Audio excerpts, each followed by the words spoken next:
the lead.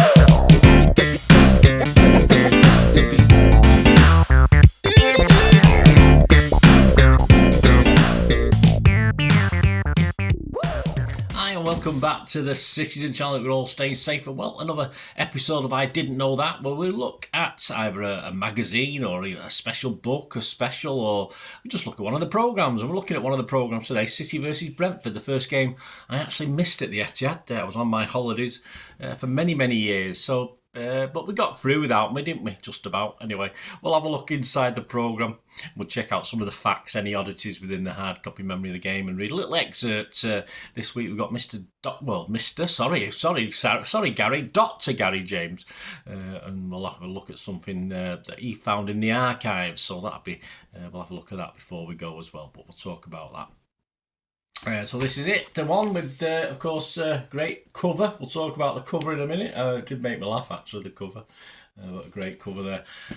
Reach Sport are no longer responsible for producing this magazine. Ignition Sports Media are the new suppliers. I'm going to find out a little bit about them. Subs available. Half season for 24-25, 65 for the UK and Ireland, including postage, great value. Full season is £130, even better value, but of course the full season also includes, which the other one doesn't, Champions League games as well. So, of course, they cost £5 at a time and much bigger, so better value for more money. There is an overseas bundle as well.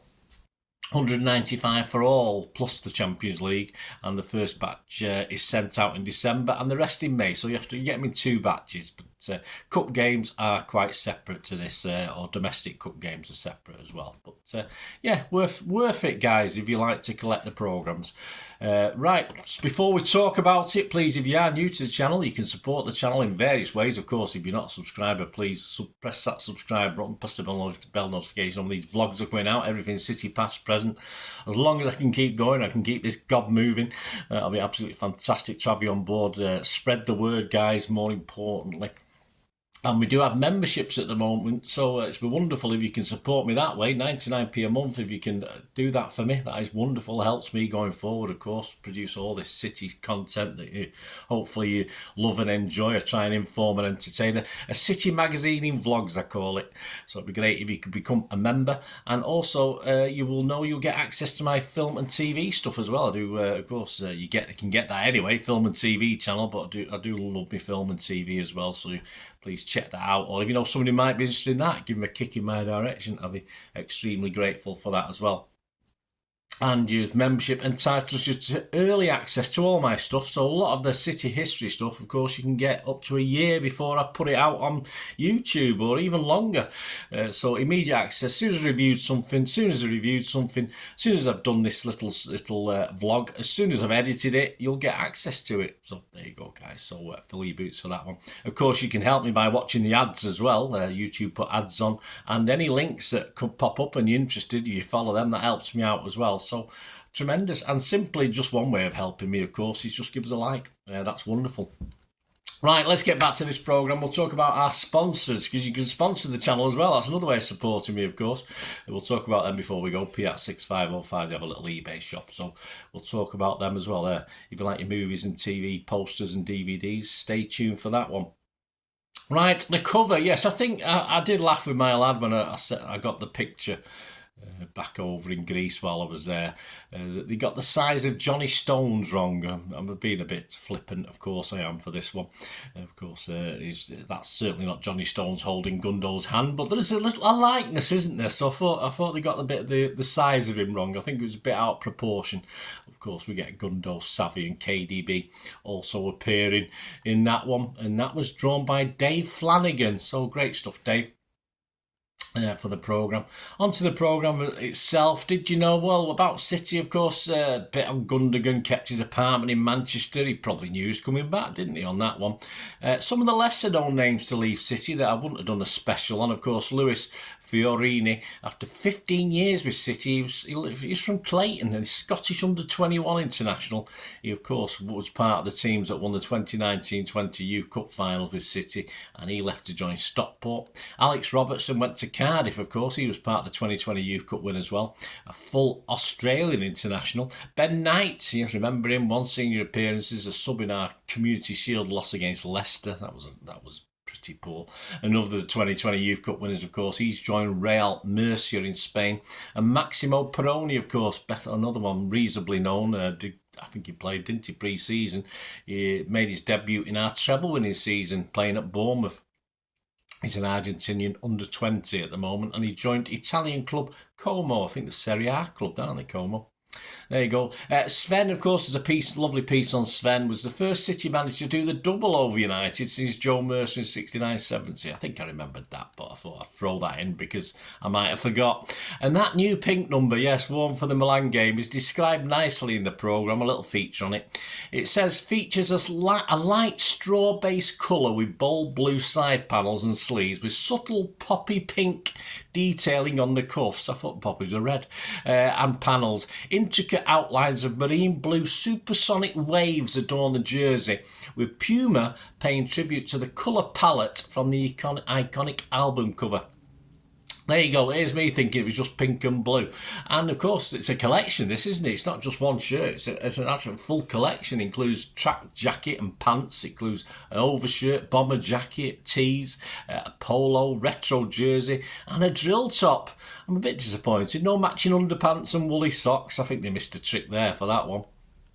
A little piece on Tony Buck, of course, who celebrated recently his 90th birthday. Well done, Tony. Skip, as we like to call him.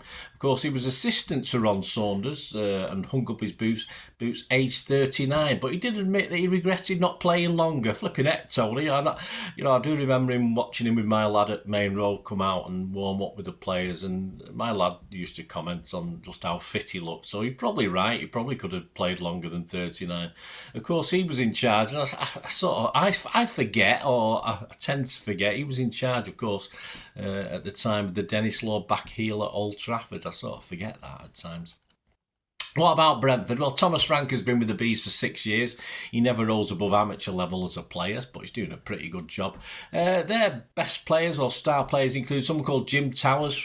He played for Brentford between 1954 and 1961, was voted in 2013 as their greatest ever player by the Brentford fans. 163 goals in 282 appearances. Another guy called David McCulloch, he was there from 1935 to 38 when they were in the top tier at that time. That's the last time they were in the top flight until now. He was a Scottish international. He scored 85 in 117 games. Not quite hurling standards, but not bad.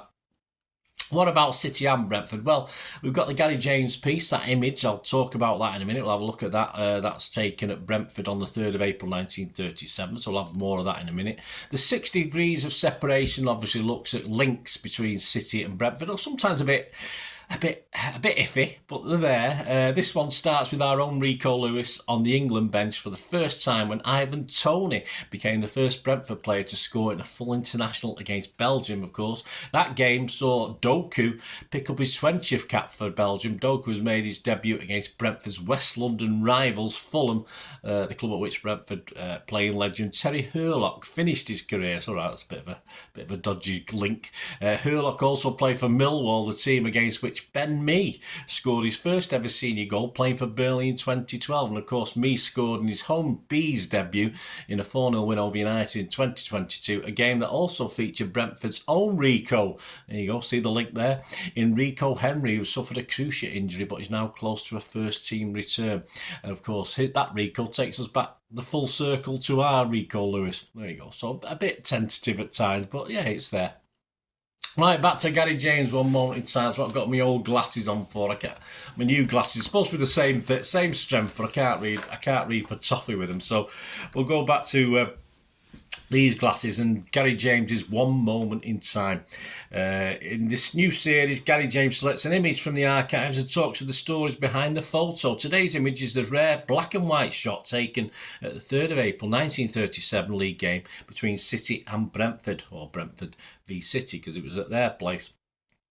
When City visited Brentford, both teams hoped of league title success. This was considered one of the key deciding games. Arsenal led the table on 47 points after 37 games, and third place City on 44 after 36, and Brentford on 42 after 36 games. The feeling was that Brentford and City were the main challengers to Arsenal, despite Charlton having the same points as the Gunners. City led Brentford 2-0 by half-time, but this was a tight game, and the Bees were certainly not out of it. Then in the first move of the second half, Brentford's George Poyser injured his right leg in a collision with City's Fred Tilson. Poyser left the pitch for treatment before returning for several minutes. Interestingly, in the 1960s, Poyser and Tilson worked together at City when Poyser was City manager with Tilson his coach. The game went to 3-0 before a fight back from Brentford made it 3-2. This photo appears to be from around that point in the match. The ball is in Frank Swift's hands, yet the packed crowd includes several people jumping up in celebration. We don't know what time this image was taken, but those jumping up in the stands may well be Mancunians, relieved that some Brentford pressure has come to nothing while the game was in the balance. This photo is from an original glass photo, plate negative, hence the damaged top right. Notice how City goalkeeper Swift's name has been written on the plate too.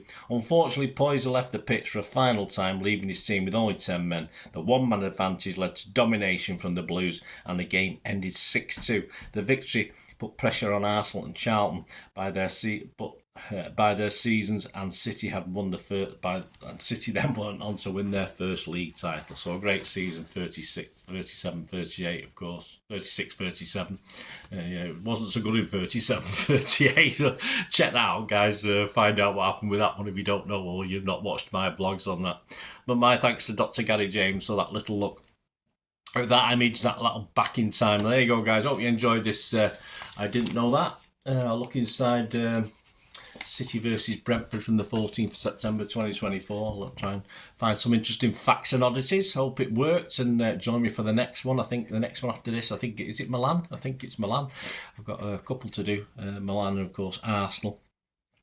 The next two home games before we get back on. Oh no, another one, Watford, isn't it? And then we get back on our travels again. So please join me if you like what I try and do with this. I didn't know that. And please support me, as I said.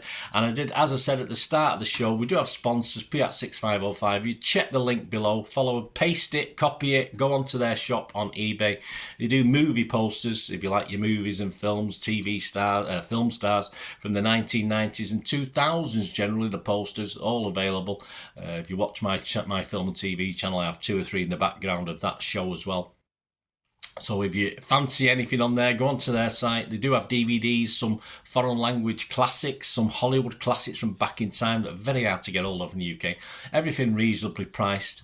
And if you do fancy anything on their site, if you mention me, just say Bernard sent me by message, you will automatically straight away get a 10% refund as well. So whatever you pay, you'll get 10% off, and the stuff is dispatched within 24 to 48 hours. So my thanks to P6505.